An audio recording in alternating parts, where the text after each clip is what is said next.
তো বন্ধুরা, এই যে আমার হাতে চলে এসেছে আমার মেয়ের রিপোর্ট। তো রিপোর্টে কি এসেছে সেটা তো আমি বলতে পারবো না, এটাকে হচ্ছে ডাক্তারকে দেখাতে হবে, তারপরেই বুঝতে পারবো এর মধ্যে কী এসেছে। তো এই যে রিপোর্টটা দেখাই তোমাদের, দুটো রিপোর্ট আছে, হিমোগ্লোবিনের আর হচ্ছে থাইরয়েডের। তো মেন নিয়ে খুবই টেনশানে ভুগছি এখন। এই দেখো, দুটো রিপোর্ট এসছে, দুটো রিপোর্টের 3টে পাতা দিয়েছে। এই দেখো, এই যে এই দুটো হচ্ছে হিমোগ্লোবিন আর এটা হচ্ছে থাইরয়েডের, এইটা থাইরয়েডের।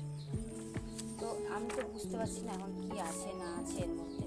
তো এটাকে দেখার জন্য হচ্ছে ডাক্তারের কাছে যেতে হবে, কালকে যাব, ডাক্তারকে দেখাবো জিনিসটা কি আছে না আছে সেটা জানতে হবে। তো কালকে তোমাদেরকে জানিয়ে দেবো এই রিপোর্টের মধ্যে কী লেখা আছে না আছে।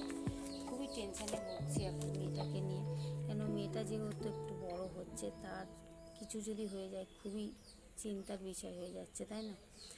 অল্প বয়স, তার মধ্যে খুবই টেনশানে ভুগছি। বন্ধুরা, তোমরা বুঝতে পারছো যে আমি কতটা টেনশান নিচ্ছি, চারিদিকে টেনশান আমার মাথায় পড়ে যাচ্ছে, একা একা এতটা চাপ নেওয়া অসম্ভব ব্যাপার হয়ে যাচ্ছে আমার। এই ছোট্ট একটা মাথায় কতটা চাপ নেওয়া যায় তোমরাই বলো। এই কদিন আগেই এত বড় একটা ঝড় উঠে গেল আমার জীবনে, মানে কি বলবো, তোমরা তো সবই জানো যে কদিন আগে কি হয়েছিল আমার সঙ্গে।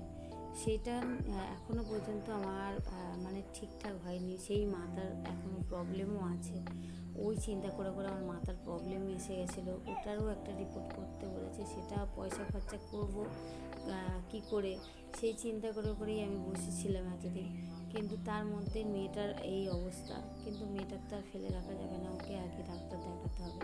তো তাই জন্য আজকে চলে গেলাম ডাক্তারখানায়, ডাক্তার দেখিয়ে, আজকে যাইনি, পরশু দিন ডাক্তারখানায় গিয়েছি, ডাক্তার দেখিয়েছি, কালকে রিপোর্ট করেছি, আজকে রিপোর্ট দিয়ে দিয়েছে।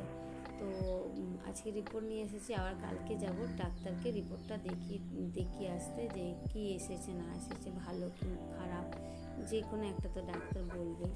মনে হচ্ছে ভালোই হবে কি কী হবে ঠিক বুঝতে পারছি না। ঠাকুরের কাছে এইটুকুনি প্রার্থনা করি যেন ঠিকঠাকই থাকে, কেন আর চাপ নিতে পারছি না। তোমরা বিশ্বাস করো, আর চাপ নেওয়া অসম্ভব ব্যাপার হয়ে যাচ্ছে।